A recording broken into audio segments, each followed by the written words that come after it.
Welcome to the first episode of the Paragon Path, Episode 1, Bards at Large. This podcast is designed for people that want to get to the Paragon level, but are having a hard time finding content about how to get there from level 6. We're going to try to go through all the classes, talk to different Paragons, and hopefully get to talk to different Paragons from different kingdoms. This one is based out of Polaris, so if you have any questions, please hold on to them or message me, Merric, the 15th, and we'll get them answered for you if we can on the show. Thanks. Enjoy. We are recording. Cool. Okay. So, this is the first impromptu Bards at Large, somewhat podcast class thing. I've decided that I want to do Amtgard podcast stuff, so I'm going to start by doing random posts, and that's how I want to start. If you all have a problem with it, deal with it. The right attitude. This series is going to be more of a targeted towards moving from level 6 to Paragon, because we have a lot of content, and it's a lot of good content about moving from level 1 to level 6 and becoming, a good player of your class. But there's not a lot of that 6 and above content out there for public consumption. So we're going to start with Bard because it was very easy to rope 3 Bards to do a conversation when I had one and I just finished a conversation with another one and the other one's in my phone. So. Well, also because Bard is just what we do best. It is the best. True. And it is Bard the best. Class. Yes. Suck at classes. Okay, so starting off, this is a question that has been asked a lot, but it's good to go over every time. What is the main difference between a level 6 bard that is, good and a paragon?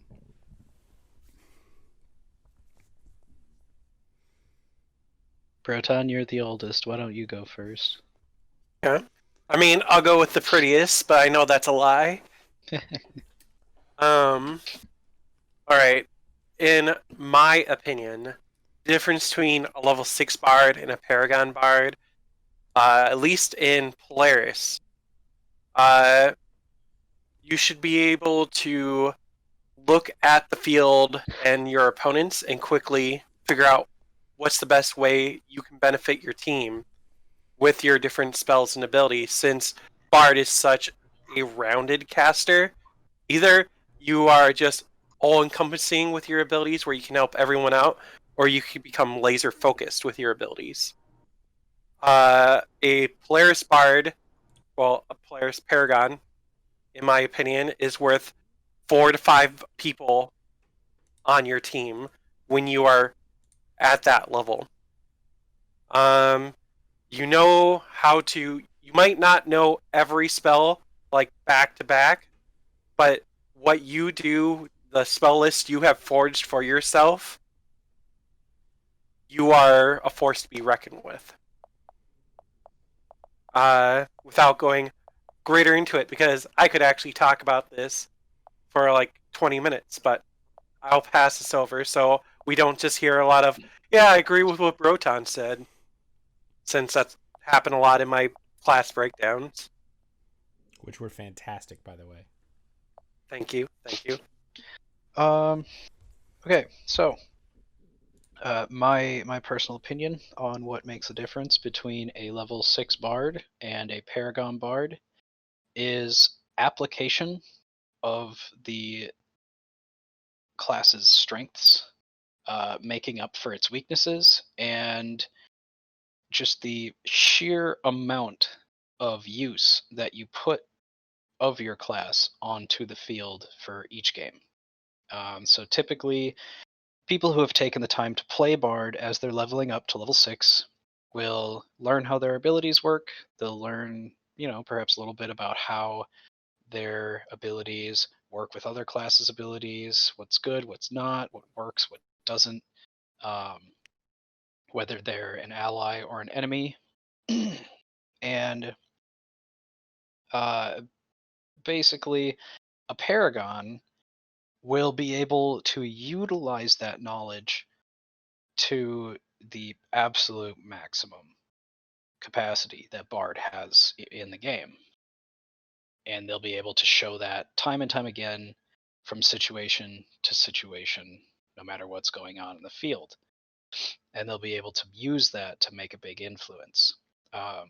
But another aspect of Bard, simply because it is a spellcaster and possibly one of the most requiring spellcasters when it comes to battlefield presence, you gotta rattle off spells. You have tons of per lives.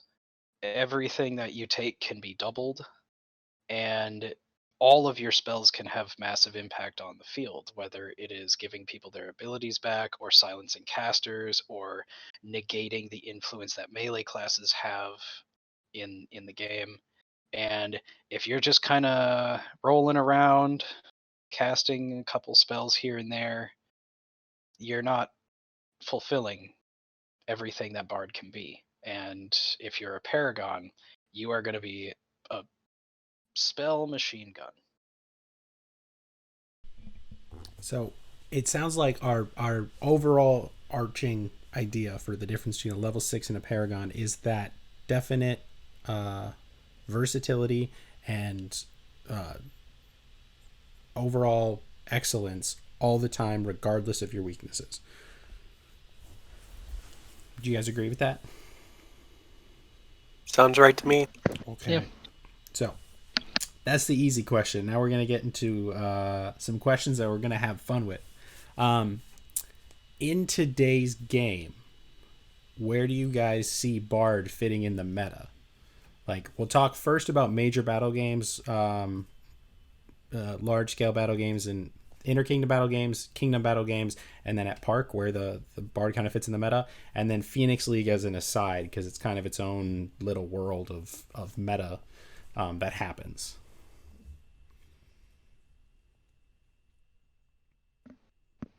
All right, where do you want to start? You just threw a lot out there. Okay, let's start with inter-kingdom battle games. We're talking Keep on the Borderlands, we're talking Rakkus, Spring War, Castlemania, these large events that are 400, 500, 600, upwards people. When you've got a battle game that is 400 people in the field, where does Bard fit in the meta of that game? In my opinion, Bard fits in the meta as the primary controller of the field. With the most command spells at their access, Bards in their direct vicinity should be controlling the majority of the flow of battle. From who's there and who they not want to be there. They can support by being a battery Bard, with Heart of the Swarm to add additional spawn point, or they could be moving around with Oz, Terrors, and Loss. It's just having that much accessibility to control means, in my opinion, they move around the flow of combat for the meta. So we're shaping and channeling the way that fight goes, and we want to make sure that we are the general of that fight. When we start seeing things slipping and sliding, we've got to step up and move it the way we want it to go. Exactly. I mean, they're the one spellcaster that doesn't have like kill spells, so there's a lot of people see that as a disadvantage. But at the same time, we're the casters out there with the actual armor, and usually mid to front line, depending on the build you're running. Yeah, I mean, the main point that I was thinking of with this is that Bard is, like you said, Broton, the only caster class that does not have a kill spell. We have no way to take our enemies out of the game physically, except with stick and fighting capability. And so it comes down to Bard being the ultimate support via leadership. And in huge battle games, anywhere that you see a bard on the mid or the front line, you had better see the tides of battle being played like a symphony by that bard. If you're playing bard right, nothing in combat should ever go wrong. It should never go how you don't want it to go in your immediate vicinity, because you have so much control over the game and how it works. 100%. Large battle games, I think all of us have had that experience on a keep size battle game where you get to play bard and you feel like the conductor, you feel like a general because you get to push and shove and make sure that field looks the way you want it to. If you start noticing that left flank is starting to fail, you are not only using your own capabilities and powers as a bard, but like sending people over there like, hey, that's weak, let's go get it, and then using your powers to amplify your skills of leadership. It's I think it's the most fun to play a bard at a large game because absolutely you work for so many people and you're not just like, I am a spear, you're like, I am the conductor.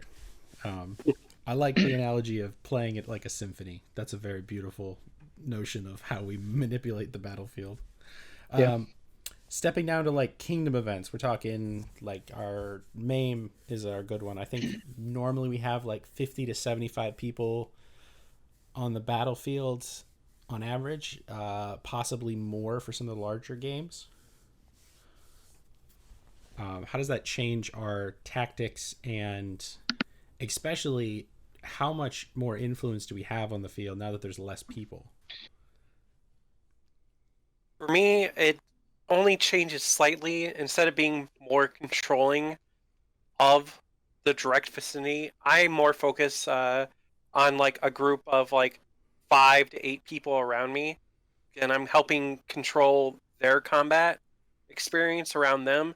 But I take more supportive spells like release and mends and stuff like that, and some break cons just to, because the field's smaller, so it's like you have to focus smaller, if that makes sense. You hit on a point that we'll talk about a little later, but the use of verbals on such a large field becomes problematic, and we all know that. And that'll change. I know that changes how we play our game, but we'll talk about that a little later. So stepping down to kingdom level,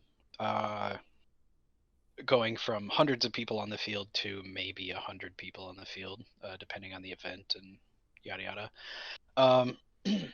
Yeah, the strategy is still one of control, but for me personally, with my strategic capabilities and my application of them, I prefer to switch from an offensive control of the field to a defensive control of the field. I have fewer people to work with, and so that makes each individual teammate on my team that much of a higher value in how they can individually influence the game. But for a lot of classes, like melee classes, they don't have utility and versatility to affect the game in the way that spellcasters do. So it becomes that much more important that they have the support of a spellcaster to allow them to continue through CC, through wounds, through any sort of magical effect or anything that happens in the battle game. And so, as a bard, my spell list starts to weigh a lot more heavily on the side of support spells like Mend and Release and Greater Release, taking perhaps a Heart of the Swarm to take a couple of seconds off of spawn time because you don't have to go back as far. And it really just revolves around making sure that my people can do what they need to do to make their class viable on the battlefield. And so, I want to be on the battlefield for longer. I don't want to die as much. In bigger battle games, yeah, maybe I've got a resbot, or maybe my team can hold the line for a lot longer because we have more people. But in a kingdom level, games can switch the tide of battle so quickly because there are fewer people, and even the slightest change is just that much bigger. So I want to make sure that I'm not dying I don't want to be as reckless. I sometimes don't even take weapons to step on the field in Kingdom battle games because I'm that focused on trying to make my team viable with utility. That brings up a good point. We're both in Sir Broton's Paragon Little Tree. You have a quote that a bard only needs a dagger, or something along those lines. What is the quote, Broton? Our line is built on a dagger, and that's all we need. Okay, that's what it is. There we go. And I don't know many other classes that can say that and still be as effective as we can in a plethora of battle game types. Because although, like Balder mentioned, we don't have a technical kill spell besides stick. Sometimes, and especially in V8, kill is less effective than CC. If you can push somebody around on the field, they're pushed around for X amount of time. If they die, they get some stuff back, and they're ready to go again. Bringing it down to park level, and there's a side section of this. How do we, once we make Paragon, how do we still have fun and challenge ourselves at a park level without ruining everyone's day? Because Bard is definitely one that can ruin a whole park day by just not letting people do things. For me, I'll admit, I rarely play Bard at my local level unless there's someone new who wants to play Bard, and then I will play Bard and show them the ropes, and I'll play level 1 with them, or 2, 3, like a newer Bard to help them go through the motions. If I am I'm going to play Bard today, I'll go over to my champion and I'm just like, write me a list. And he will be like, what? And I'm like, write me the dumbest list you can for Bard. And that will stretch me outside my comfort zone still. Because going out there, it's what was the stupidest one? Well, actually, I had one where he just gave me nothing but break con and a dagger and shoves, which was dumb on his part, to be honest. But when I moved over to Wizard, I got to translate how great break con was into that. So it's just finding things to get you out of your bubble. So break it out of your traditional spell list, whatever it normally is. Find something else to try. And like Boulder was saying, it's we're out there as spell machine guns. It's my normal spell list. I can rattle off nothing. It's switching spells up. It's just it keeps you more flexible. Makes sense. Balder?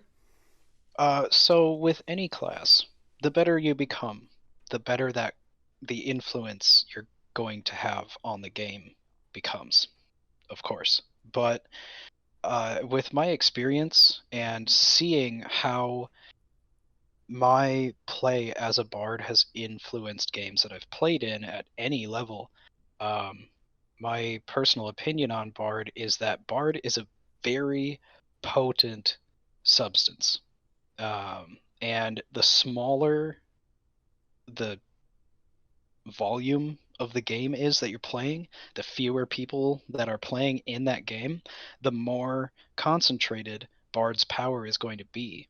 And so, like you said, it can ruin entire park days because of the amount of control and utility that Bard has. And there have been some days that I have really just not made people happy because I would go an entire battle game without dying once and never run out of spells, or never be able to be CC'd for more than a couple seconds or at all, depending on who's casting at me, etc.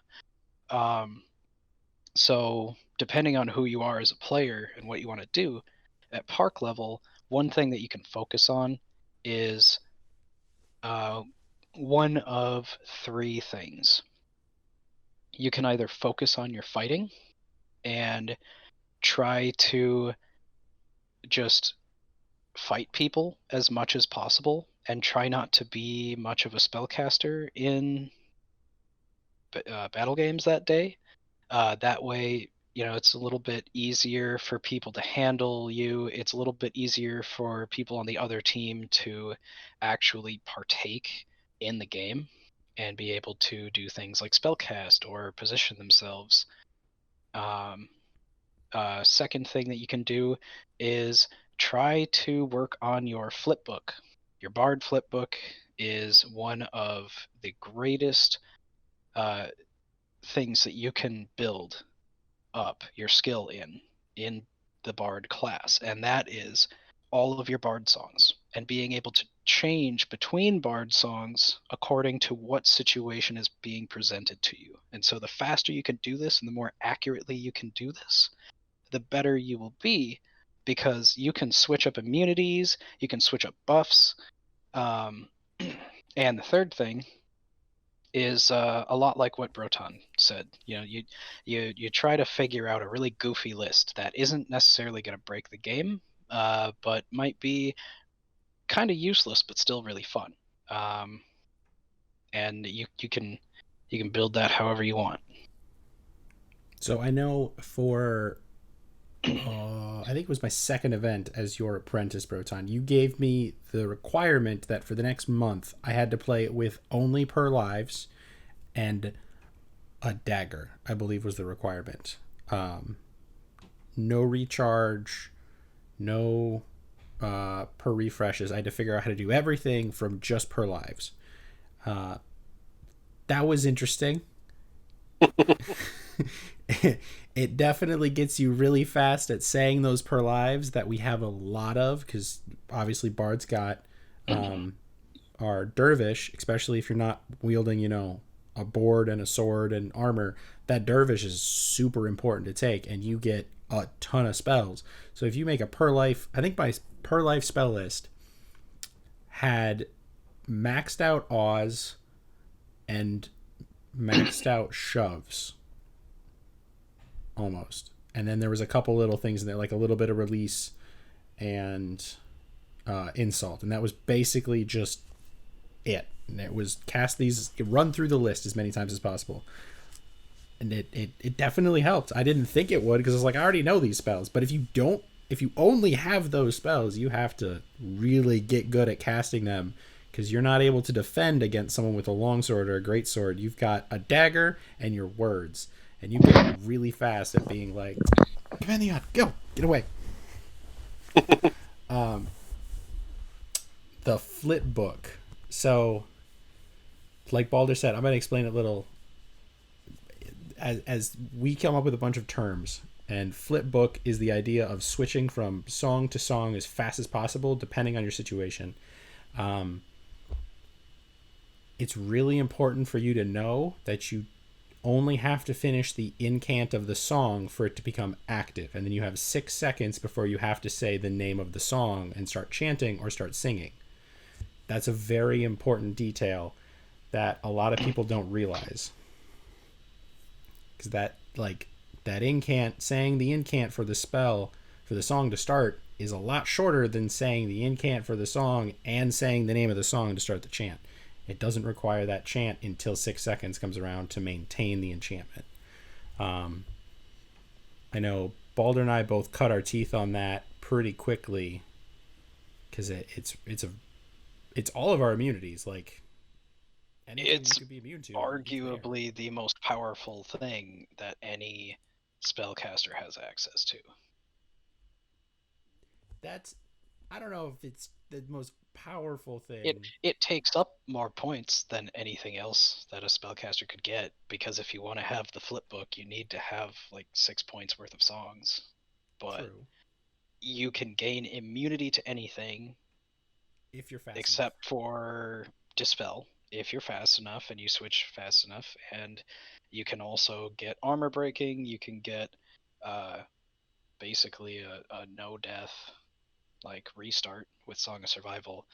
Um, it's extremely useful, extremely versatile. Personally, I just don't find anything else to be as capable, as potentially powerful. That's a good way to put it. Potentially powerful. I can agree with that. Just it's their countermeasure to Dispel. Bard is the only caster that doesn't have Dispel, but Bard is the only caster that can throw self enchantments over and over and over and over on themselves. Yeah, I think Yeah. my favorite thing happening is when someone casts Dispel Magic on you while you're singing a song, and then you just turn and look at them and start it over again, because it's a thing. Like, unless it was your Song of Interference, you don't have to recharge it. It's unlimited. You just start it over.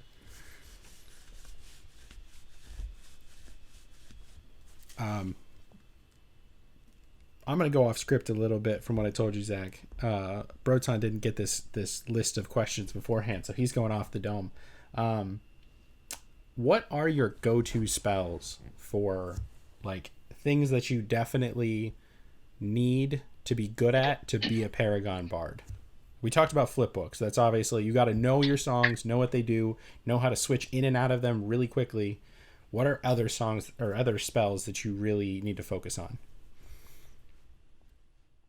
So, as something that was a big part of me making my way up to Paragon was including a flip book in every single list. Now, this doesn't mean that I purchased every single Bard song for every single list that I ever ran, but at minimum, I have almost never taken less than 2 songs. And 0.1% of games that I've ever played in do I not take a song at all. Um, Access to these free immunities and utility as much as you want, it's unbeatable. And something that I include in every list is a flip book, no matter the size. But I also do very much enjoy. Well, I guess one more thing about that is if you're going to be going for Paragon and you're going to stick to the thought process of keeping a flip book on your lists no matter what and no matter what the size, a true sign of potential Paragon capability is knowing how big your flip book needs to be for each battle game and what pages you're going to put in. But other than that, I personally prefer BreakCon. If there's a lot of spellcasters, it's super useful. And if there's a lot of spellcasters, I almost always put that in my list. And Stun's really fun. You take 1 or 2 on like pretty much any list, and you'll be fine. And Confidence and Restoration, they are amazing. We're going to talk about that infinite battery in a second, because that is a staple in battery. But Broton, what are your go-to spells? Well, my go-to spells. I mean, I'm going to agree with Ham. I but realistically, Terror, Shove, Confidence, and then my usually like back pocket. Like I always have to have like 1 or 2 of these is Greater Release. Just it's so useful, and bards and healers are the only ones get it. It's like stop the fight after death, barbarian. Stop the um, elemental swarm. wizard, the ball wizard. Got to stop those balls from coming. Just help your teammate who's stuck too far out of range. It's a great spell. I think more people should use it. I'd But agree. yeah, those are the ones I will stand by. I mean, it's nothing like flashy other than greater release. They're all per lives. Well, technically confidence is per refresh, but it's chargeable. But I am a big fan of per lives. They're very easy and they're very, very powerful in V8 in its current iteration, where, especially in Polaris, we don't have long death counts very often. And when we do, normally someone plays Resbot, so you can get some of it back, and then it just emphasizes on having that battery bar, that infinite cycle. Which the infinite cycle, for those people that don't know, is very simple. You need confidence, you need experienced on refresh, and you need a buddy. And Song of Power also helps, but it's not required. With that combination, you can take your confidence and immediately recharge your buddy's refresh, and then that can get all of your per lives. He can give that to you and get all your per lives back, and then you do the same thing to them. And it's the infinite cycle of charging all the time. You only ever have to charge confidence, because everything else is charged by confidence or through the refresh or the restoration. That's, I think I said something else at some point, but restoration. Yeah, really the only use that Song of Power has in there, unless you've got a ton of people around you that are charging, is if your buddy for some reason can't get his restoration back and then cuts it down to a ×5 recharge and can't. Mm-hmm. Or a ×1 confidence recharge, which is amazing. Yeah. Song of Power is outrageously powerful when utilized correctly, because it is best at national and kingdom battle games. Absolutely. Almost zero use at park level. You just don't typically have enough people who are charging stuff for it to be worth taking. May as well just take some confidences in restoration. I've used it a few times at ET when I wanted to be lazy, when I sat in the shade. Yeah, I mean, but if you are going to be sitting in the back line, of course, you don't really have much else that you need to be spending points on. Okay, so when we're trying to step up from level 6 to Paragon, we talked about the flip book, we talked about speed of spells. There's a thing that a lot of people, like pretty much every Paragon knows, but not a lot of people talk about, is that how much you have to know about how your class interacts with every other class on the field.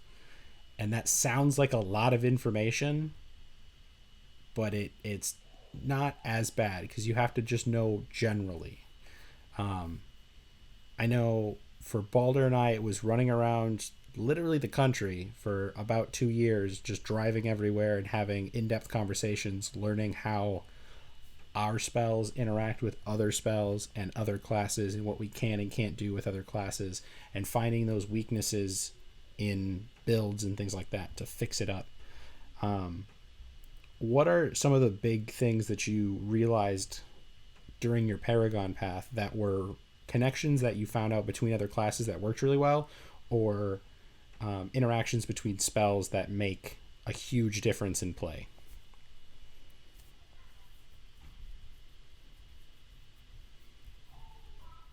Did that make sense? A little bit. Okay.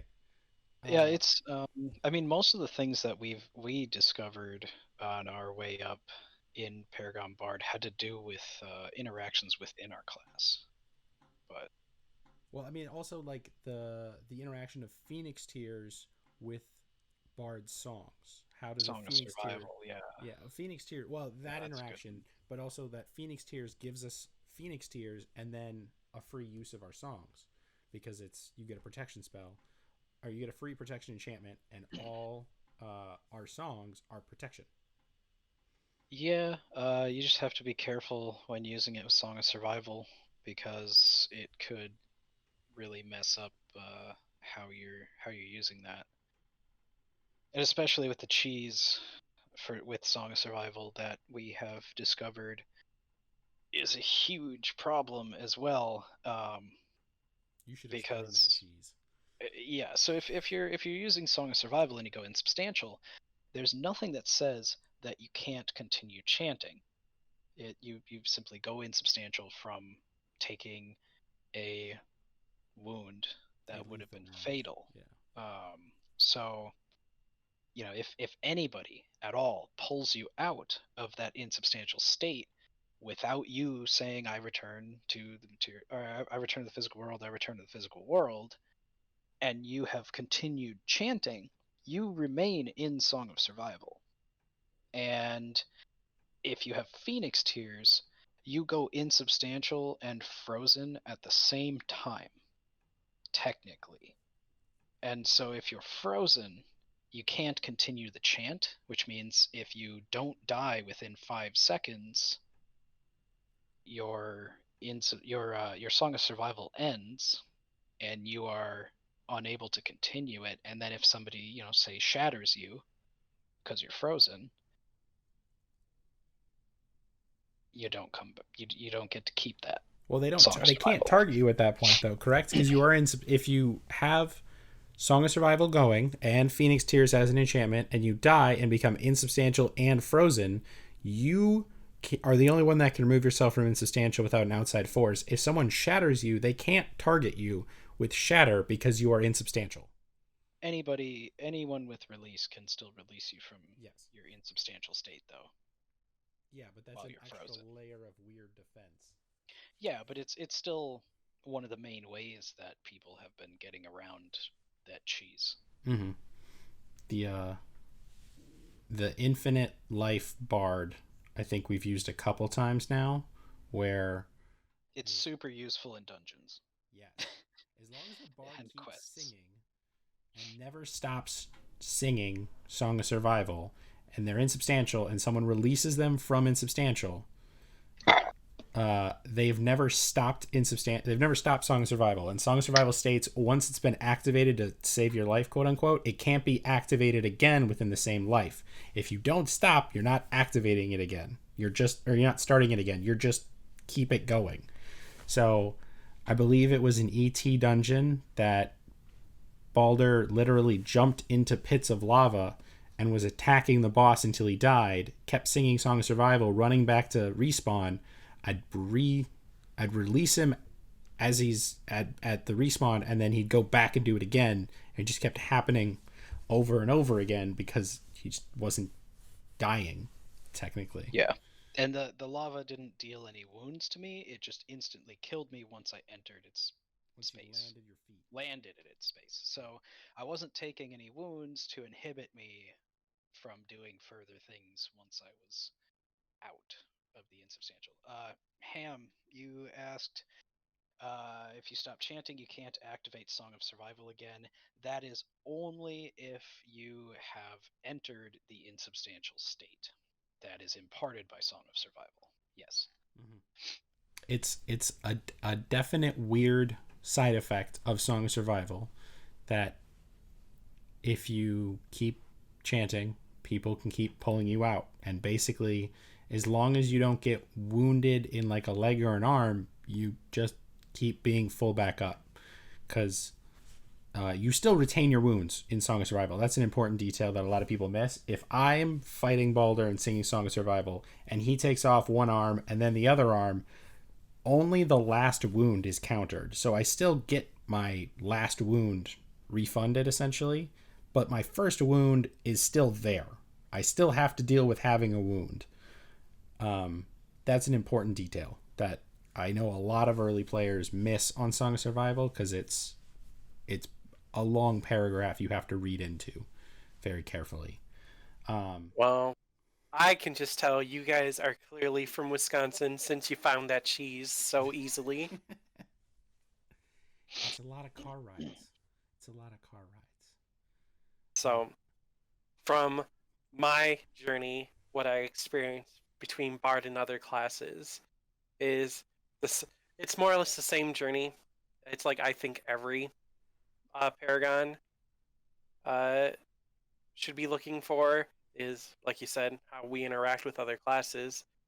For Bard, it's like I always try to find the biggest disadvantage our class Bard has and how to work around it. For us, it's the majority of our spells are command. So people, and they're verbals. So the two classes that get sent at us the most are barbarians and monks. Mm-hmm. And when you go out there as a bard, and if you just go out there with a dagger, they assume you're a weak target. So I overcame that by actually increasing my stick by going from like I personally think I'm mediocre. Now I'm like middle of the class mediocre. It's just no one expects a bard to be as aggressive as you should be when you're fighting someone with a pole or someone sword and board. Because uh, if that monk's coming in, you can sacrifice an arm, kill the monk, go get a heal, or if really you just shove the barbarian into the like away, and a lot of people forget that when you shove someone, you can still attack them. Mm-hmm. I've stabbed many a people walking away from me. And for a lot of classes that counter Bard, or can counter Bard, like Barbarian and Monk and Paladin and Anti-Paladin are pretty hard counters with their resistances and immunities. But you know, there's also like Scout and Healer and Druid who can grant access to or gain access to immunities against Bard as well. One of the biggest factors that will change the game for you when you are confronted with these players who are playing these classes is once again your flipbook. Song of Battle gives you armor breaking so that you can deal with that barbarian or that scout. Give yourself some other immunities with some of your other songs, or Song of Survival if you find yourself in a situation where you're probably going to die. Mm-hmm. It's definitely going back to what we said at the beginning. A paragon is good all the time, regardless of their weaknesses. They find ways around it. So being able to know where that weakness is and how to defend against the weakness is a huge aspect of it. Recommended tactics. Battlefield tactics, and we talked about this a little bit. Being a battlefield commander, especially for Bard, matters a lot. What are some things that you guys did or do to keep up with battlefield tactics and knowing how to control the field? Because that's something that we also don't talk about in Amtgard very well, is if you have a tactical mind, you probably know how to move the battlefield around a little better than somebody who doesn't. And with Bard having so much control, I think it's inherently required for a Paragon to know about battlefield tactics a little better. So, depending on the size of the game, tactics are obviously going to change. One of the things that I did at Keep years ago, huge battle game, and it was a lot of corridor fighting. It was outside, but the battlefield was on a path, so there wasn't a whole lot of flanking leeway other than taking other paths around.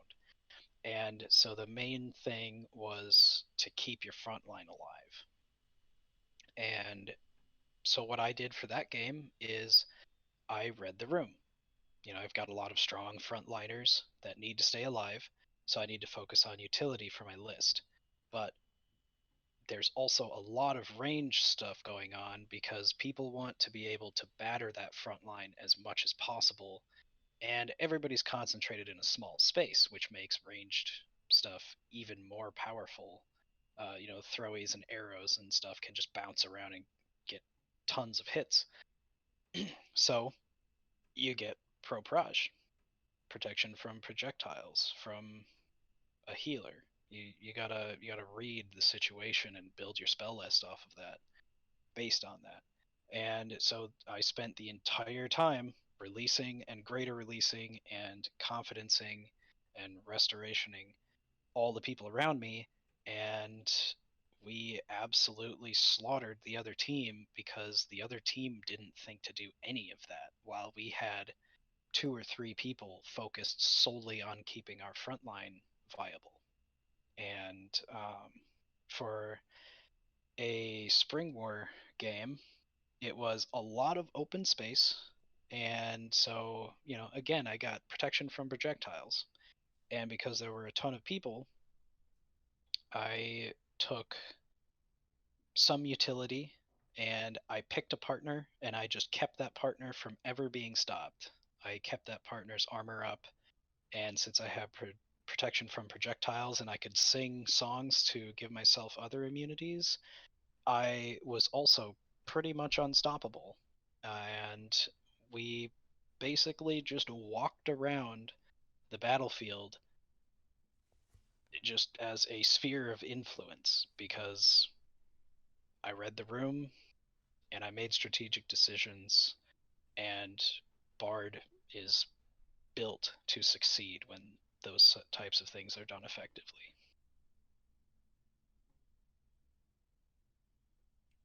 Broton? Oh.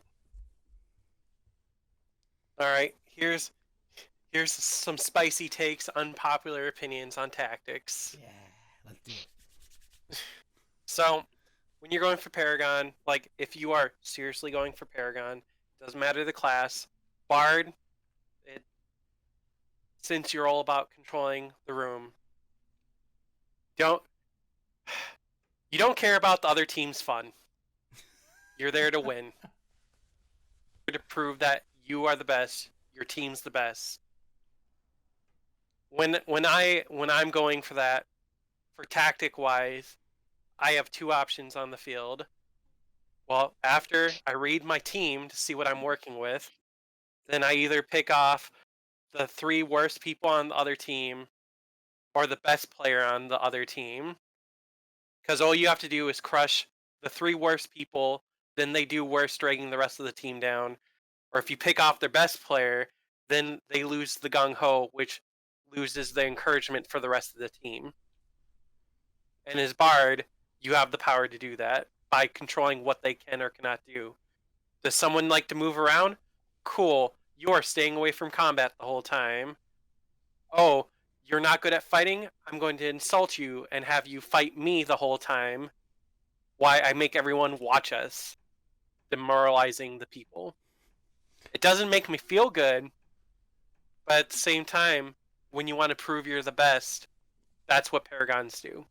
So I agree with that. You've got to kind of disregard the opponent's feelings a little bit.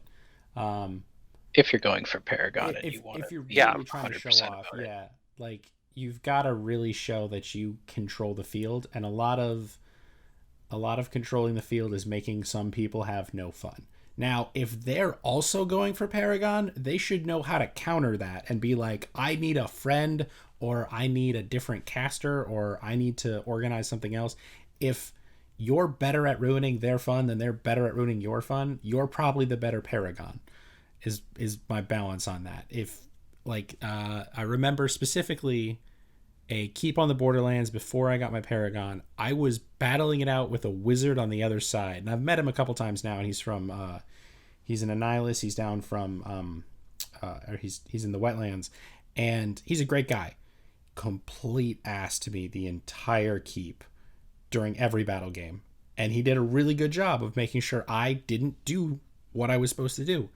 And I could understand from like a standing point, like I am getting straight up countered. This sucks. But also it was kind of amazing to watch him work because it was impressive the amount of control he had over my game.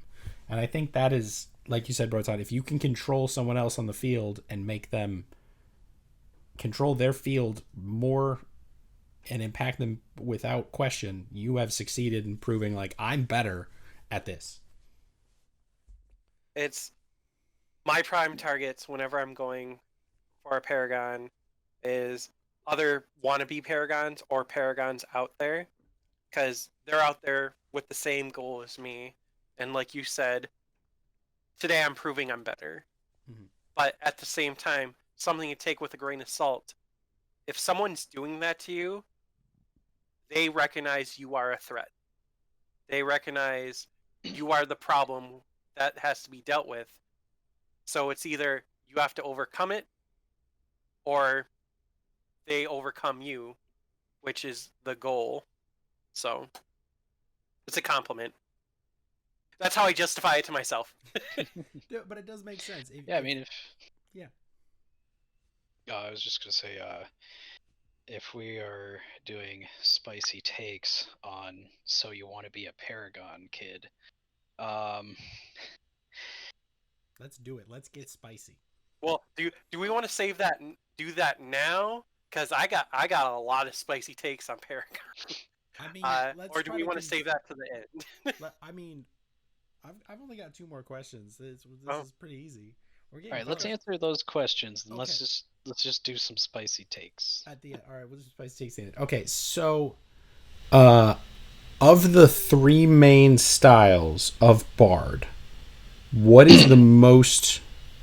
What is the one you used the most to get to Paragon? And I want to iterate and state that from my personal opinion as a Paragon, I believe you have to be good at every major version of your class and be amazing at one of them, at least just to get just to get a notification and that I'm like, oh, you probably deserve Paragon if you can do every aspect of your class and are amazing at one. That's my personal opinion. But out of the 3 big ones, which ones do you guys recognize the most and how they fit? Start. Since yeah. For me, Dervish. I personally like to think my Dervish build is a active support. Because I'm out there controlling the battlefield as effectively and viciously as I can. And I bank very heavily on my verbals. So. While I was part of the spearhead that we took part in on making Battery Bard and Utility Bard more frontline and midline viable, I would have to say that Battle Bard was definitely my bread and butter. Mastering the flipbook and applying Bard's access to armor and spells and stick was something that I could turn to and be comfortable in any situation, any game, anywhere against anyone. You throw a couple of points on a bard who's got experienced mend and a full flip book and an array of control spells, and the other team is going to be hurting bad if they cannot figure out how to take care of that person. And that was admittedly a little bit of a power trip for me for a while until Broton and Merric convinced me to branch out and try some other bard types. But that was definitely what I love to use time and time again. Okay. The 3 main. I cut my teeth on Battery, and I'll be 100% honest. I only tried Bard because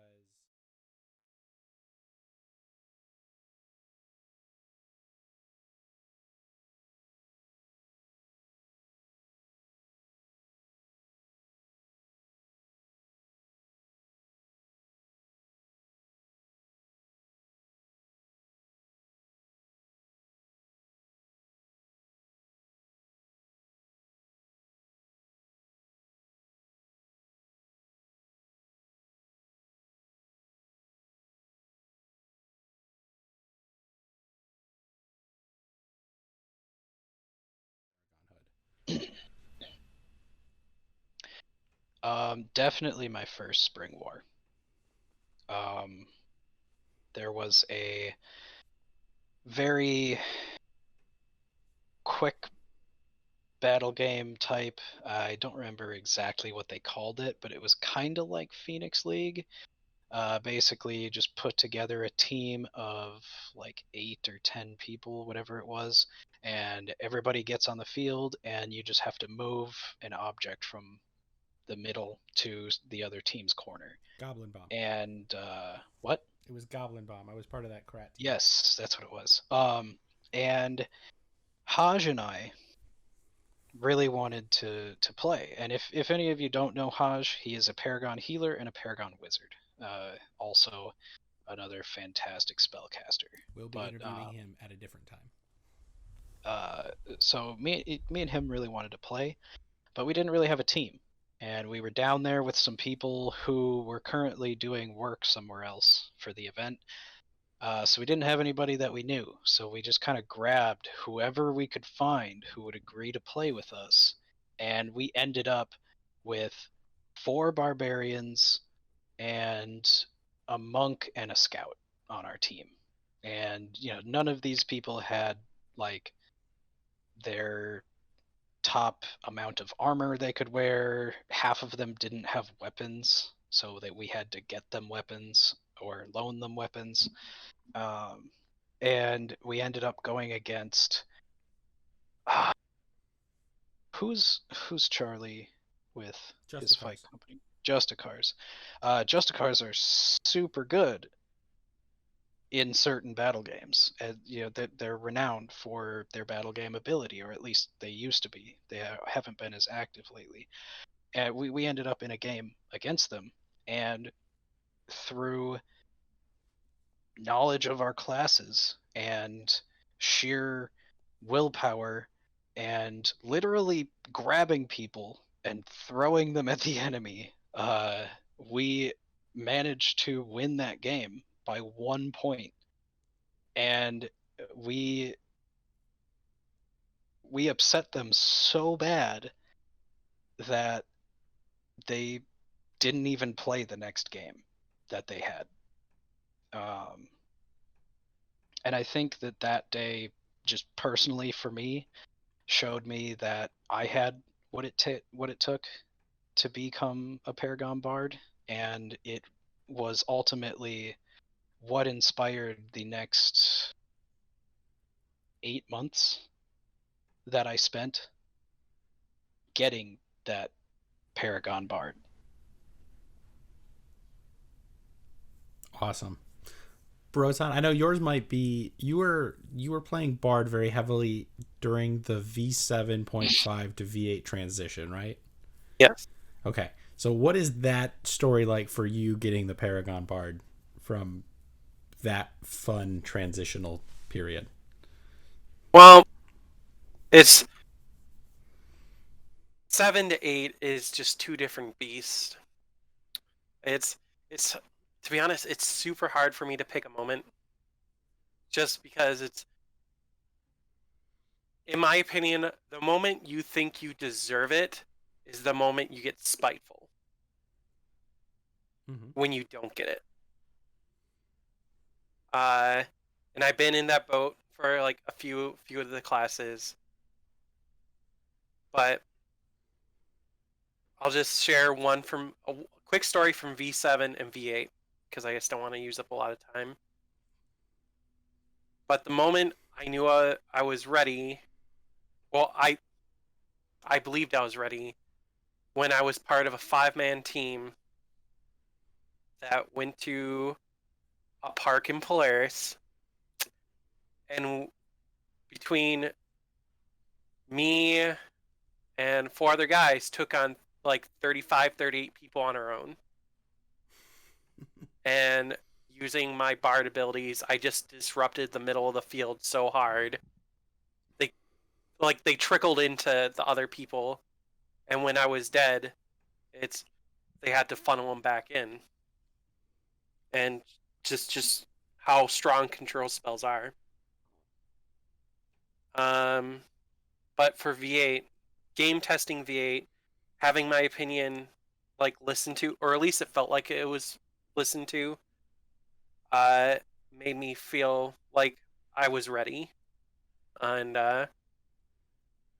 because for those who didn't know, when we're transitioning into V8, Silver Tongue used to give Swift on all verbals. Oh.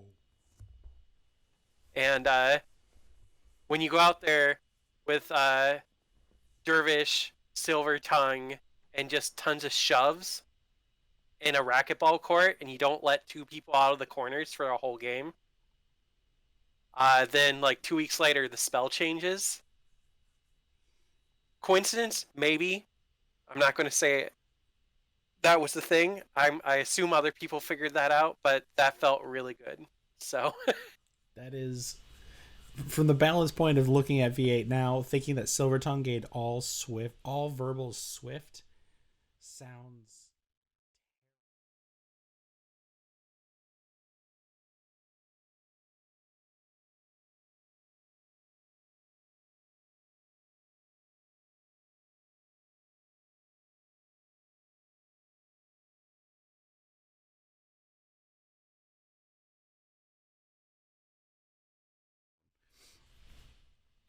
Battery Bard is the essence of backline.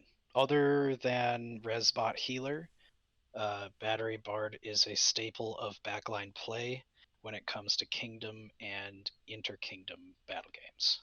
Battery Bard just keeps everybody happy. Battery Bard gives people their spells back. Battery Bard makes it faster for people to get their spells back if you can't give them back, or if you choose to just use Song of Power instead. Battery Bard mends people's armor. Battery Bard can heal people if it needs to.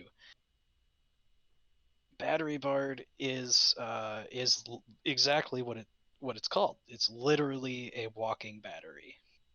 Not all the time walking. Sometimes you're stopped. Yeah, sometimes you stand in one spot and you don't move So because you don't want to. I think we should also point out the core spells for that is you got to have your confidence.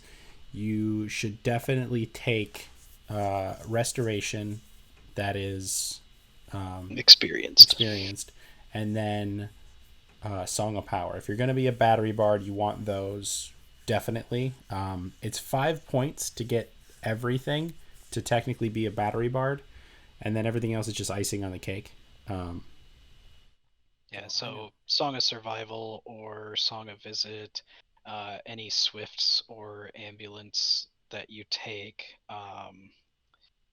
if you want to take any Sleight of Minds or Silver Tongue, There's plenty of the support it's all pieces optional.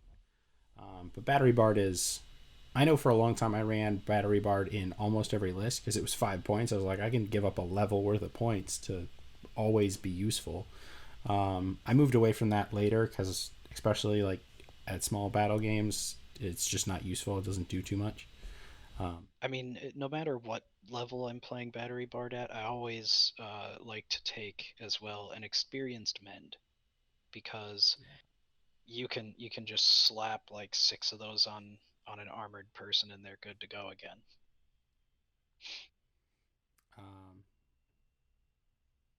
See, our next question. Hamlet asked, you guys mentioned Restoration earlier. Who are you looking to use that on? Your friends that are bards, that are battery bards, they're going to be a real big one. Depending on the type of caster, they might be real good for wizards. Druids don't use Restoration, or don't need it very much because they have like 4 per lives total out of their entire list. Assassins and scouts benefit very heavily from it as well, because a scout has 3 per lives. Broton, how many per lives does a scout have? shit, man, I'm not a paragon in that. I know, but Well, you want to be. Hold person. That's true. Heal, shadow step. They have release. 1, 2, 3, 4, 5, 6 per lives. All right, you wanna restoration high five them pretty constantly. Like, assassins and scouts are going to be your best friend if you've got that restoration. Well, they won't be your best friend. You'll be their best friend. We don't care about them. They love us. That's the whole point. They love us. Other casters, depending on their spell lists, are going to like you. I know wizards, especially warlocks, not very popular anymore, but I know when warlock was kind of making its rounds, it was really funny to be able to give back like 35 heat weapons at a time. Because that was just sassy and destructive. I think, yeah, you're mostly going to want to look for wizards, other bards, assassins, and scouts. Otherwise, an empower will do just as well, I think. Those are the questions that we had from the audience. Let's get to these spicy takes. I want to hear these spicy takes. All right, so Balder, you want to go first? You want me to go first? well, let's trade off. We'll just go, one apiece. We'll wrap it back around. So my first spicy take is, doesn't matter how long you've been playing a class. Time is irrelevant. It doesn't make you a paragon. Paragons are made from blood, sweat, and tears, and you get what you give. So if you've been compounding your bard experience and your bard playtime at 0% interest because you don't put the time and energy in that is required of becoming a paragon, don't expect to become a paragon, and don't get upset when you expect to become a paragon and you don't get it, because 0 times 0 is 0. As 0 times anything else is still 0. True facts. Got to put that study time in. You can play a class like as long as you want. If you're not trying to actively get better at it, like not just on the field but off the field, because I have a lot of memories of a bunch of Amtgarders sitting at a Five Guys talking like meta and rules for hours. 16-hour drives to the southern states. All theory. I focused on the spellbook so much, I realized that the artwork in the spells has actual like language written in the art. There's a language and a written alphabet in it, and it's static and standard. That's how much we focused on the spellbook, is that we were like eating, sleeping, dreaming the spellbooks. All right, Broton, what's your spicy hot take? You can't cheat your way to a paragon. Oh, dear God, yes. If I see you cheat on the field, I remember that. It's like, you know what? I give everyone the benefit of the doubt. You know what? Hey, I work third shift. Sometimes I'll mumble my words. Sometimes I'll say an incant wrong. I live up to that. But at the same time, if you go around cheating every day, if people know you're a cheater, don't get upset when people say you don't deserve something. I don't care how many wins you have or how good people from not our area say you are. I know you cheat. Get good. Don't cheat. Mini spicy take to piggyback on that one. Polaris best kingdom. Other kingdoms don't do magic as well. They don't do the game as well. That is a discussion that is actively happening in some V9 focus group right now. And that is a different discussion that we unfortunately should not have. Merric, spicy take. Just because a bard is better at CC does not mean you give up when you see one on the other side of the field. That is like my most frustrating thing ever, because there are some, like, I have a spell list called Hype Man. It has basically no useful spells besides a lot of amplifications for assassins. That's basically it. Like, it's a very stupid list, and I enjoy playing it because all I have to do is run around with a stick and then make assassins have a 50-foot assassinate, because I think it is hysterical. But there have been a couple times where I've pulled that list out, I've put my sash on, and someone on the other side goes, I don't want to play. he's playing Bard. Bards aren't fun. And it's like, just learn how to counter a class. If you don't know how to counter a class, ask the person playing. They probably know the answer. I guarantee if they're a Paragon, they do know the answer, and they should be If able they to don't tell know you. the answer, they shouldn't be a Paragon. Yeah. That's my spicy take. Is if don't quit playing a game because someone else is making it hard for you to have fun. Figure out a way to beat it, or ask them how to beat it. Spicy take. Park level Paragons shouldn't exist, in my personal opinion. If you have not traveled outside of your park to play and prove yourself and challenge yourself against a plethora of people that you have never seen or played against before, you have not done enough to earn Paragon. You have not put in enough time and energy, and you have not submitted yourself to a large enough spectrum of situations to be able to consider yourself a master of the class. If you really want to master a class, travel. And I know that that is super difficult for some people. And I understand the challenges that can come with the time and money and energy that it takes to travel. But if you want to be a Paragon, that means that you are going to have to put more time and energy into the game. Need to save money? Catch a ride to another park. Make some deals with some friends of yours to be able to make that travel possible. Don't have the time? Figure it out. Make the time. If you actually want to be a Paragon, you won't make excuses. And it might take you longer because of certain limitations that you can't really do much about, because this game is secondary to real life. But if you really, truly want to be a Paragon, you'll make it happen. Mm-hmm. So to piggyback on that in two ways, from the opposite side of the carpool, if you're going someplace, like, let's say I decide I want to go to Mist on Wednesday, just put it up in your park chat like, hey, I'm going to Mist. I've got a couple extra spots. Somebody that wants to come with me. Make it available. If you have the capability to go places, bring other people with you. It makes their time better. It makes your time better, and you get to converse with people you may not normally converse with. It's a fantastic time all around, in my opinion.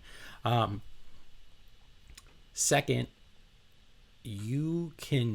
there are so many tips and tricks that are just like, say the spells in the shower, write them down repeatedly, like take a spell book with you to work, and if during your 15-minute break, like, read through it. Just, there are little moments you can use to increase and get better, and they all add up. Invested time adds up over time. And even if you're not, taking 16-hour car rides like Balder and I got the chance to do, 15 minutes here, 15 minutes there, 15 minutes someplace else, they add up and they make a difference. If I could add to that, the way that I got so quick at doing incantations, literally any incantation, and being able to switch between them no matter what was going on, as well as I have, I spent time in the car, driving to work, driving to park, driving to friends' houses. Any amount of time that you have in the car, play music, any kind of music, whatever it is, and try to use the beat to cut down on the amount of time that you give yourself to make an incantation. So the charging can. I've gotten myself down to the point where I can say the charge incant 3 times within 10 seconds. And that was all because I levied my mental focus and my speech against something else that was going on in my environment, other noises and things. There's all sorts of little tricks that you can do, and there's a lot more time in your day that you can take than you realize to study up on things and practice and make yourself better. Broton, spicy take. Spicy take. It sort of piggybacks off of Boulder's, but actions speak louder than words. If you are the only one talking about how great you are, it means you're not great. There's so often I'll walk up to a circle of people talking, and one person, it's especially after, well, like by the time I got my second Paragon, they would just see me and start talking about how great they are about the class they do. And then it's like I literally look around at other people in the circle. If no one's backing up that story or talking about that, it means you're not good. Or you're not good enough. I guess that's a better way. If other people aren't talking about you, you're not good enough to be a Paragon. But that doesn't mean you shouldn't work. Oh, sorry. Okay. A true king should never have to tell you who they are. True facts. Basically. Mm-hmm. I have other hot takes too. If you want me to keep going, Yeah, keep going. Sure. I'm it's like as you guys were talking, because you make me proud. You guys are kinder than me because you're actually throwing out helpful tips. Let's see. You don't know everything. Oh God, no! I don't know everything. Yeah, it's like the three of us are Paragons. I'm pretty sure all three of us will agree. We might be Paragons, but we don't know everything about the class. I learn new stuff about this game every single day, whether it's for this class or not. Yeah, be okay to admit it is a huge thing. Like, if you find out that you've been doing something wrong, admit it and change it, and just keep going. That's one of my biggest pet peeves from people who are going for any Paragon. Like for Bard, I asked literally like Merric asked to say, what was your path? What are you the best at? And depending on what people say, I'm like, oh, cool. How did you innovate it? Or how do you expand on it? It's like, oh, I do this. And I'm like, then I'll throw something else that will go with it. No, I don't need to do that. As soon as I hear I don't need to do that, and it's usually followed with like, it's not worth it or blah, blah, blah. I ask them, well, have you tried it? No, I don't need to. That just means you're not willing to expand your knowledge. And once you do that, you're a relic. You're in the past already. Cool. You didn't even hit the finish slide.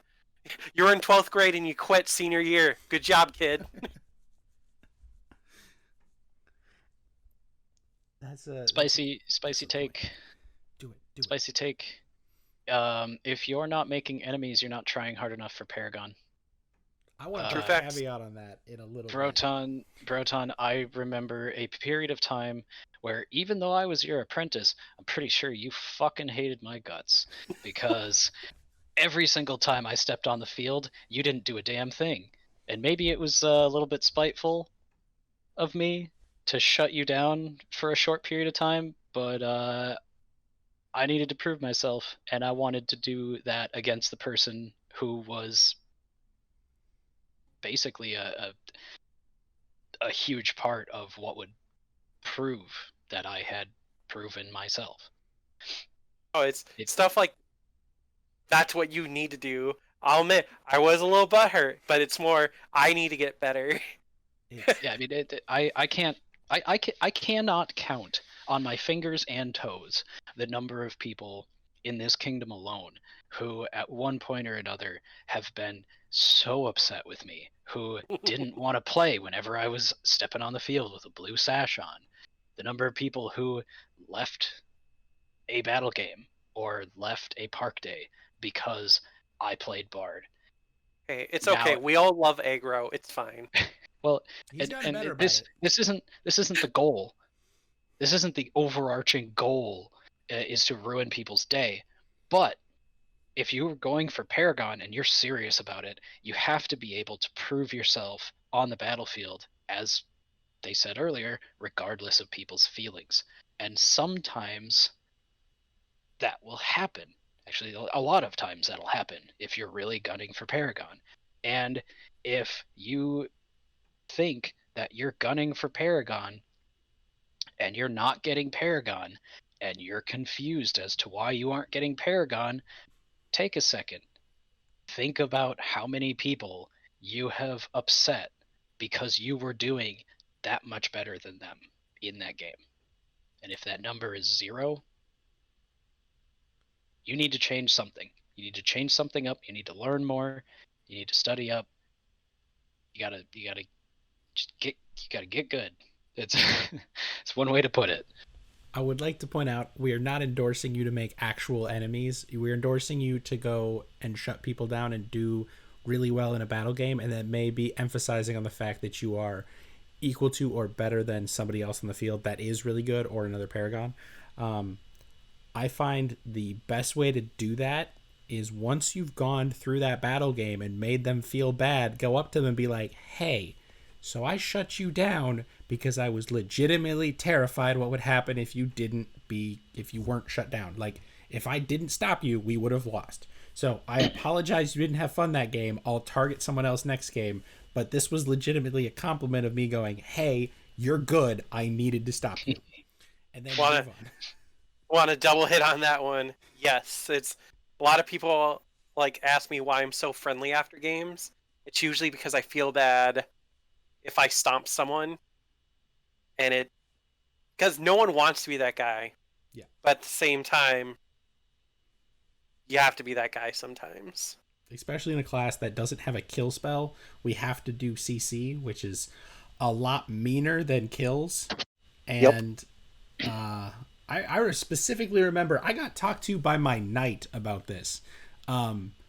We were at Mists of the Dawn, and there was this like wrestling tournament style fight going on, and the warrior got tagged in after his druid had enchanted him with Troll's Blood.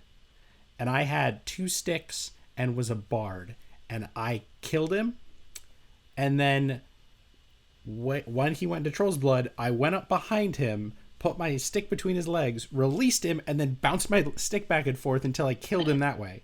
And I did that 4 times in a row, and he did not have fun. And my knight came up to me and was like, you can't do that. And I was like, but I won. Technically, I can. Technically, I can't. I went and apologized afterwards. I was like, I'm sorry. I really wanted to win. And I know that wasn't super fun for you, which is why I tried to get it over as soon as possible. But, like, I won't do it to you again. I felt bad, but it was also like, I know the class well enough. I know your class well enough. I will literally counter you right here. And quick, like, point to make on this whole thing, though. No matter how hard you're gunning for Paragon, it's still not acceptable to be a bully. True. If you are making people hate you because you are outclassing them, perfect, wonderful. You're proving yourself as a Paragon pursuer.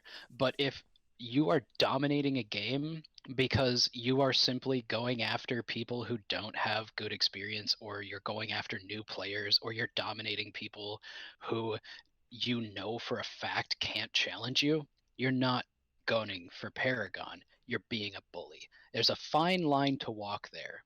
And the difference is choosing a challenge over choosing a victory. 100%. That is a very hard thing. And that's something that also has to have conversations in the Sword Knight path. If you're getting to the point that you have 7-8 warriors and there's not that many other people at your park that have 7 or 8 warriors, you probably got to tone down your stick game a little bit at park to let everyone have fun. During battle games. Not during a tournament, let loose. That's the whole point. Tournaments are a different story. But like, if you are going out there as a bard and literally picking just new people to cast spells on, you're not gunning for Paragon. You are not helping your park. Realistically, it's like, especially control spells are the things that make people want to quit. Mm-hmm. And targeting people who have no idea what's going on. Just going back to my tactics talk earlier, when I say I pick out like the 3 worst people, I don't mean new people. New people, it's like I have a saying, basically your first like year, 2 years, I handle every new person with like like mitten gloves. Like, you're a sweet little chickadee. I'm here to make sure you're having a good time. I'm talking about like, cool, you've been here 2-3 years. Now that's when I pick out people. But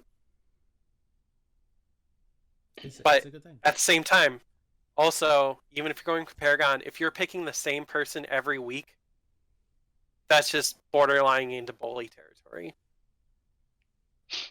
Just saying. Bard's greatest strength is its capability to control the entire battlefield, several targets. So if you're singling one person out and you're just keeping them in a corner and not doing anything to anybody else, you're not utilizing your class. You're just being a dick. Spread the hatred. Give everyone a shove. Yeah. Well, okay. So a lot of people, even myself, say that the greatest CC is death. And while I agree in a lot of cases, in Polaris, we often play games with really short death timers so that people have more fun and so that games are more interesting. So, as a bard and having no kill spells, the greatest CC is no longer death.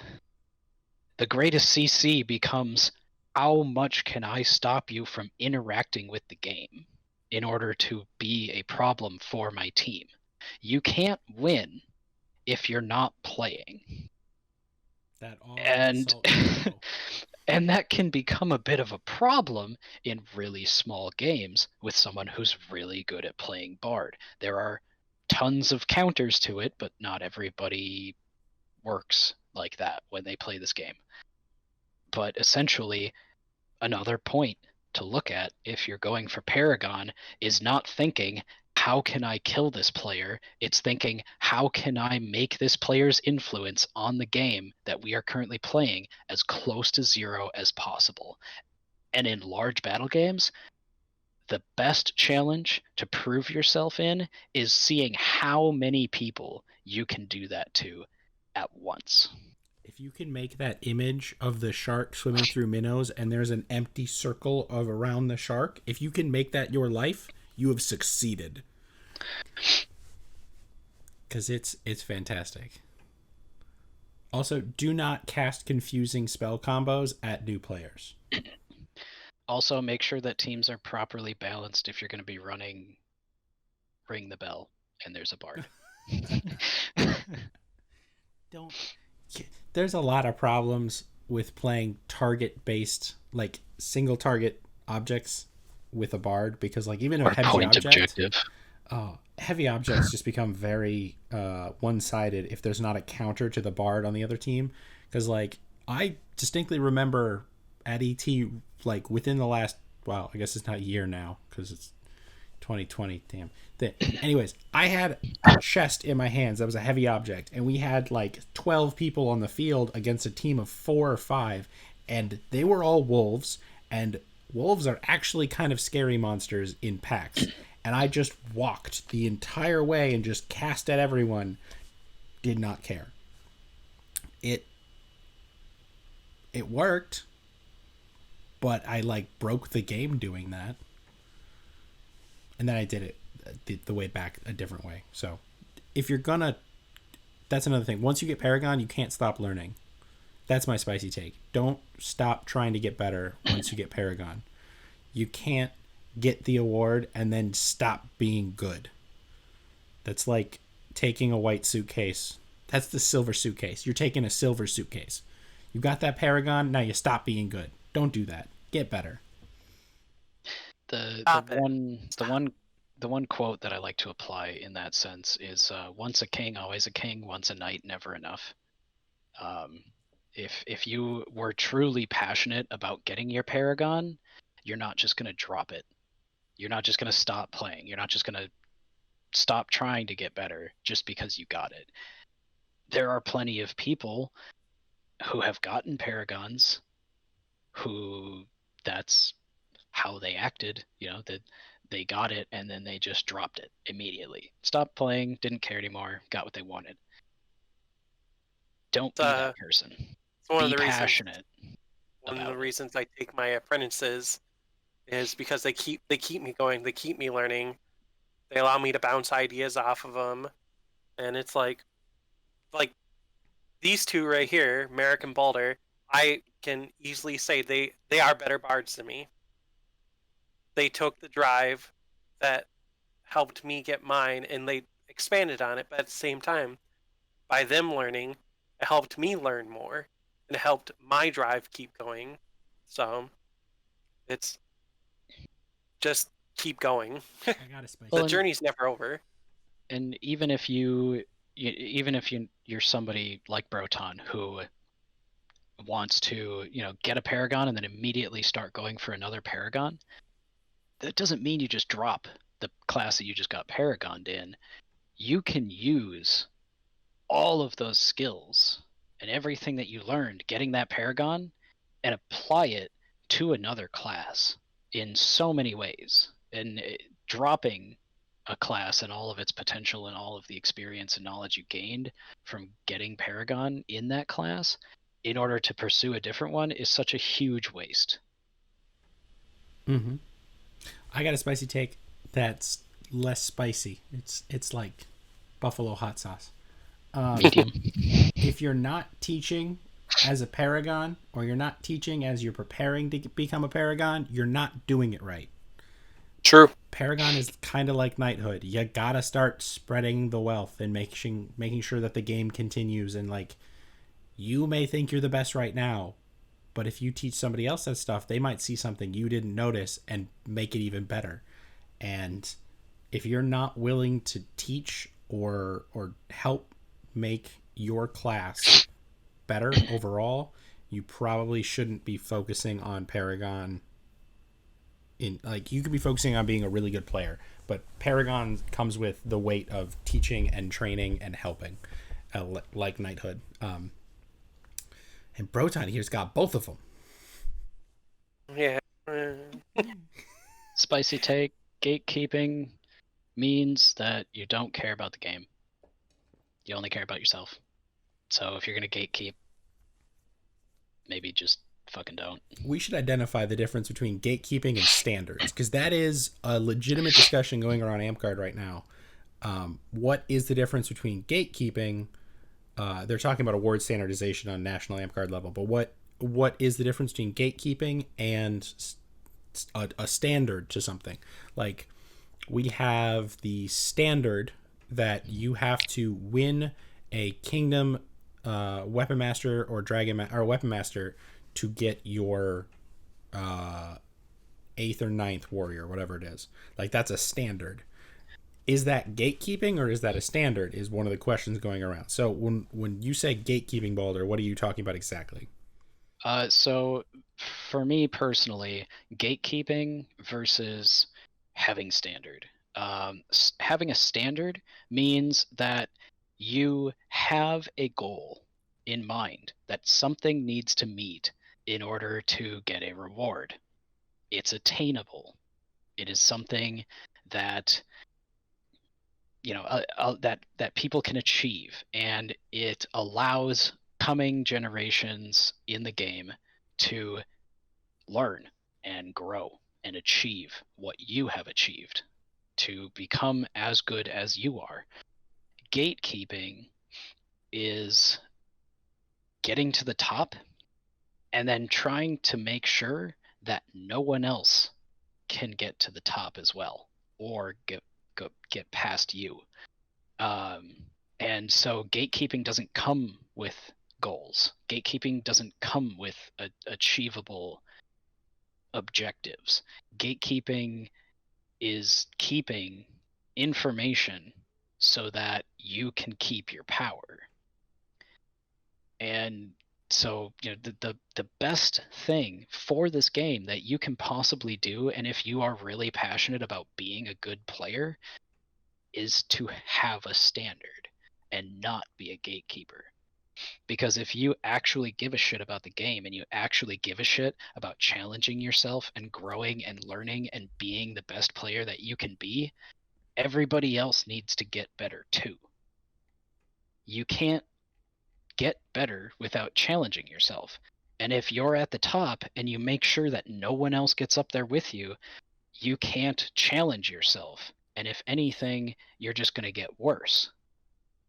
Because you don't have anyone challenging you. That makes sense. Broton, you got anything to say on that? Well, I've been accused of gatekeeping. I've been accused of having too high of standards. But at the same time, like, in my heart of hearts, if everyone who wants to be a Paragon could be a Paragon, I want them to be.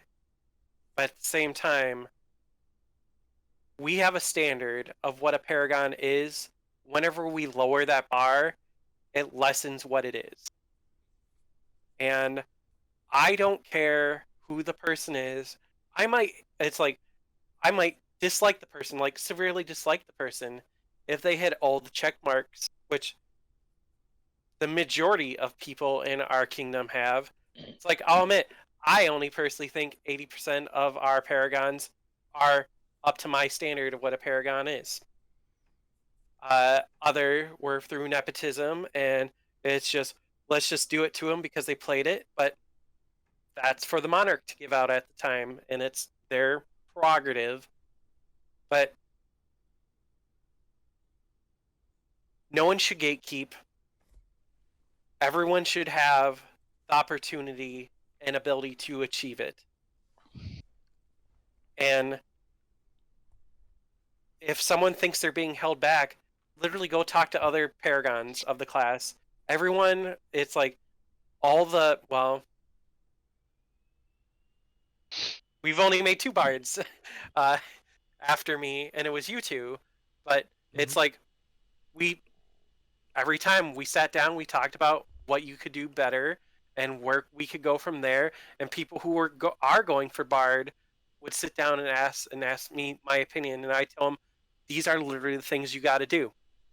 And I'm super upfront about it, because it's like, it's not even just bard. I mean, not even the ones I'm Paragon in.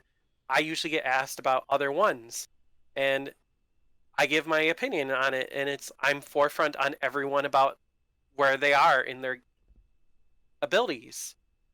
It's, if you think someone's holding you back, talk to people. The majority of people in our region are very reasonable and are upfront about how they feel. And it's like, to be honest, I only know like 3 people who are gatekeepers in our kingdom, but they don't have any power, so they could suck a dick. Well, that's what happens when you gatekeep. You don't get any better, so you drop off validity because everybody else is busy challenging themselves and getting better. So that's my thoughts on that. So here's a secondary question that's kind of tied to that. Do you, and Broton, you have been monarch of Polaris before, so I know what you did when you asked about Paragons, but other kingdoms use the circle of Paragons to vote in new Paragons. Do you think Polaris should adopt something similar to that, similar to the way the COK works, where the monarch has ultimate say, but the COP would have a recommendation list, essentially?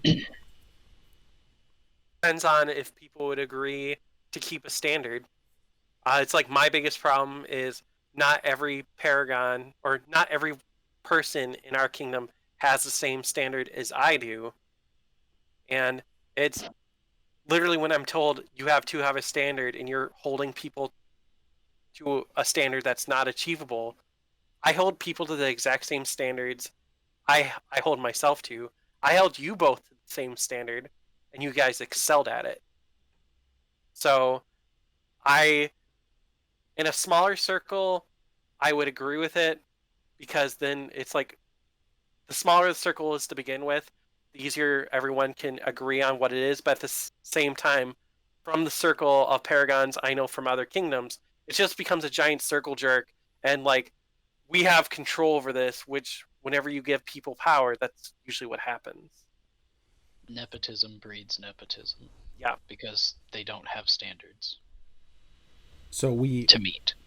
Right, okay. So if there were standards, if there was a more standardized version of describing what Paragon was, a circle might be a better choice.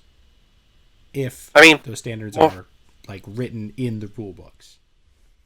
yeah. I mean, I would prefer that than what I used. I mean, I basically ran it through the circle of monarchs, which is just another circle. I rather go to like people who I agree with that are good at the class and talk to them about that instead of the monarchs who are there just to run things. So I agree in principle, but until there's an agreed upon standard, I'm not in favor of it, if that makes sense. Mm-hmm. Yeah, I mean, in my personal opinion, it's extremely difficult to think of like standards that you can actually make into a rule, like a written rule of like you have to achieve this or you can't be a paragon, um, because it's all speculative. It's all opinion of whether or not the kingdom society believes that somebody has done a good enough job to achieve Paragon. And at the same time that it causes problems like nepotism or favoritism, and people who perhaps don't deserve a Paragon get it, or people who perhaps deserve a Paragon don't get it. It's still such a difficult thing to put into a physical framework of written rules, because of the infinite capability and dynamic that can happen in this game because of the player aspect. Like, if players added nothing and every single class was exactly what that class is on paper, yeah, sure, it would be super easy. You could make things kill based, you could make things time based, or you could make things spells successfully cast based, or you could make things games won based. But the problem with doing that when people are thrown into the mix is that everybody brings something different to the game, and you can't really put a measure to that without excluding people who would otherwise meet standard and including people who otherwise would not. Okay, so I don't know if you guys know about this, and I mentioned it to Balder earlier, but there is a rules committee, an awards. Sorry, not a rules committee, an awards standardization committee from Amtgard International that's actually looking into a battle game night path. What are your thoughts on that? Well, I'll let Boulder go first. Oh no, that's all I wanted to say for now. It's going to be difficult. I mean, I've heard multiple different theories behind it. I mean, to be honest, are we talking about just the battle game night or the other branch to a sword night? So, as far as I know, there is a committee looking at the secondary branch of a sword knight and a different committee looking at the possibility of a battle game knight, which would be an entirely different branch. It'd be its own actual belt. To be honest, I'm cool with either one. I would prefer just having another route to a sword knight myself. Just because it's the only knighthood that is only one path compared to the three others that have multiple paths leading into it. Well, technically, Crown is used to just have to be enough times in office, and usually Kingdom office like King or Queen. Mm-hmm. But now it's just all offices depending on the region you're in, which is a whole headache in its own sense. But and everything can give a crown, order the crown now if you read the fine print. Up to a certain point, but yeah. Yes. Well, you can get an order of the crown for being a guild master of barbarians. Anything. You run fighter practices, you can get that by what the wording is. Okay, so up until 5, 6, and 7, you can basically get it for most things, I believe, correct? Yeah. After that, you have to start actually serving in kingdom level offices. Well, up to duchy and principality, but yeah. But I instead of making a new one, I rather just have branching off one we already have existing, because because I don't trust people, and I know like a few 4-belted knights that were just given their last belt just because Bill did really well for the kingdom. Let's just give him the last thing, kind of thing. Mm-hmm. And if I'm worried if we make a new belt, there's going to be a bunch of like new knights just to round off the thing, Mhm. which I think will lessen it. Well, and Paragon is such a speculative title already that until we address the challenge of making set standards written down for achieving Paragon, it's going to make an entire belt path that is completely speculative and not at all effort or work based, at least on paper. And that will cause a massive problem in the integrity of knighthood in the game. Interesting. I like the discussion it started. So the com voted. No, they didn't vote. Could I just speak up really quick here? Yeah. We haven't talked about Bard for a while. Do we want to go back to Bard? Well, this seems like a completely different conversation. I mean, don't get me wrong. I would love to have this conversation. But it's like if people are tuning in, if you're doing this as a podcast, and it's talking about We'll level this 6 last Bard. half as some spicy takes and some extra stuff, I think. Okay, just Do you have any just other throwing that comments out you'd there. like to talk about on Bard? Some things that you'd like to point out to people that are level 6 and want to get that Paragon. What are, the things that they would do? Well, for me, it's usually like a trifecta. You gotta look the part, and by look the part is have your own style. It's like for me, I have garb set aside for my bard stuff. Like I do like a skald, like Viking type look. It's like you have something to designate. Like for me, like Bard Broton's different from Wizard Broton. When I'm Wizard Broton, I'm out there with like my stir coat and like I have a wand sometimes. Sometimes I have like magic rings on or power gun like that. Where my bard, it's like I tend to dress in all blue because I like to call myself Broton the Blue Bard in my head, and I just like go out like more Viking-ish stuff. It's like I'll go out there with my Viking shield cover and stuff like that because then it can help me embody what I'm portraying on the field. And then spells, you gotta know your spells. You gotta be effective with your spells. You gotta be worth like I said earlier. It's like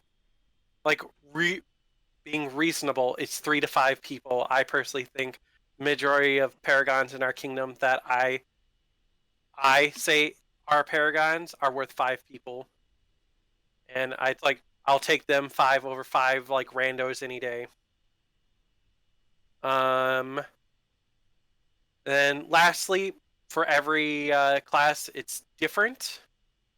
The third aspect for my view, for Bard, it's leadership, control.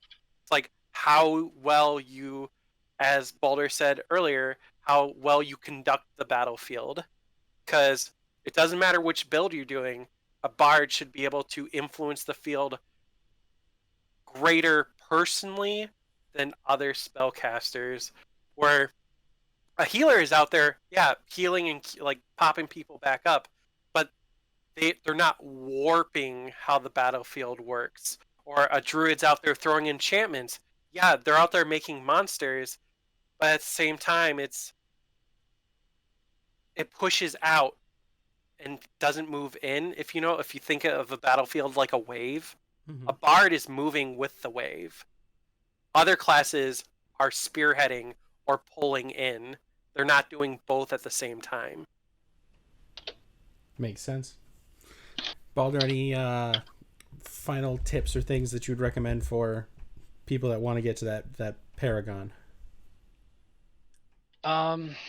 Just because it's such a big part of what sets you aside as a Paragon. Probably the biggest thing would just be travel and study. Um, Anybody can learn their class. Anybody can be good at playing a class, but knowing all of the little niche things that your class can do and all of the little niche interactions that your class can have with other classes, it makes you that much better than anybody else who's playing your class. And being able to, as a person, as a player, interact, react, act proactively with any other player on the field, regardless of their class, is definitely an aspect of a Paragon that can only come from practice and intimate knowledge of the game and how it operates. And the best way to get that is through travel. If you're staying at your park and you're playing against the same 8 people and you're playing with the same 8 people every single time, every single week, week after week, year in, year out, you're only going to be able to get as good as the people around you, and you're only going to be able to learn how to operate within the situations that that group of people can present to you. So if you travel to other parks, to other kingdoms, whatever you're capable of doing, I know that sometimes that can be hard, you will be able to present yourself with new situations, new people, new ideas, new play styles. If people at your park never play monk, if nobody at your park plays monk ever, you've never played against a monk until you travel somewhere that somebody plays a monk. So traveling is the best way to present yourself with new challenges and to test your growth as a player, especially on the path to Paragon. And if you're not traveling, spicy take, you don't want Paragon. All right.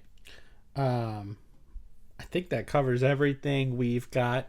All the questions I got. We got a bunch of spicy takes in there. I will cut some of this and put it in a separate audio thing because we did get off topic there for a while. I really enjoyed the off topic discussions though, so 100% honesty. But I think this has been a very successful and enlightening 2-hour-long discussion about how to become a Paragon Bard from level 6. This will be posted up on the Polaris Facebook page sometime this week. Any final words to the Polaricons and the Polarikins and Amtgarders? I have 2 things, actually. One, just to help people understand who are listening to this from players and outside of players. Whenever we talk about the Polaris Paragon, I really want to hit home. It's like, at least a lot of the Paragons I know, we focus on the battlefield. It's like how effective you are on the battlefield compared to just like questing or anything else. It's like when I travel around talking to other Paragons in other kingdoms, they just, oh yeah, I did this really cool thing at a quest once, and a lot of people thought I did really well, and blah.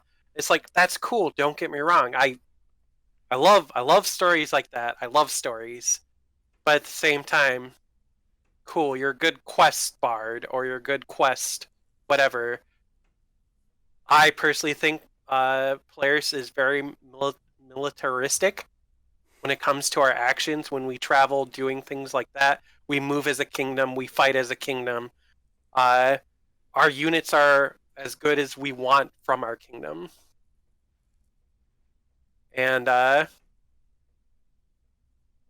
period on that. And the last thing is, yeah, if anyone has any questions or on any advice, I'm happy to answer anything. And not meaning to speak for you two, I'm pretty sure you guys are happy to answer questions too. So, of course. Yeah. As Broton said, I'm happy to answer questions, help people out, talk about Bard stuff. Bard is my favorite class for a reason. But I personally believe that if I'm not trying to actively help the people around me to get better, then I'm not giving myself any opportunity to become better myself. But the last thing that I will say to leave you all with is a lot of people believe that in order to be tactically sound and tactically superior, and to have a perfect tactical edge on the battlefield and in battle games, etc., it requires genius, requires high intellect, things like that. I'm here to tell you that it does not at all, because all tactics is an extrapolation on the data that you know for fact is part of the game, part of whatever it is that you're doing. We play a game. So all you have to do is learn what the rules are. Learn what your class does. Learn what other classes do. Learn how they affect your class and how your class affects that class. If you learn this very limited amount of data, you can extrapolate on that data, on that information, much easier than if you don't know it. So if you want to be good at this game, the first step is to learn how to play. Because unfortunately, something that I notice every time I travel to other kingdoms is that a large number of people, an unfortunate number of people, do not learn fully how to play the game. They don't understand how a lot of the rules work. They don't understand how classes work outside of the classes that they themselves have played. And then they get upset when they don't perform well, or when they don't get Paragon, or when they get a Paragon and another Paragon comes from another kingdom and wipes the floor with them. All you have to do is learn the rules. Everything else is up to whatever else you want to do.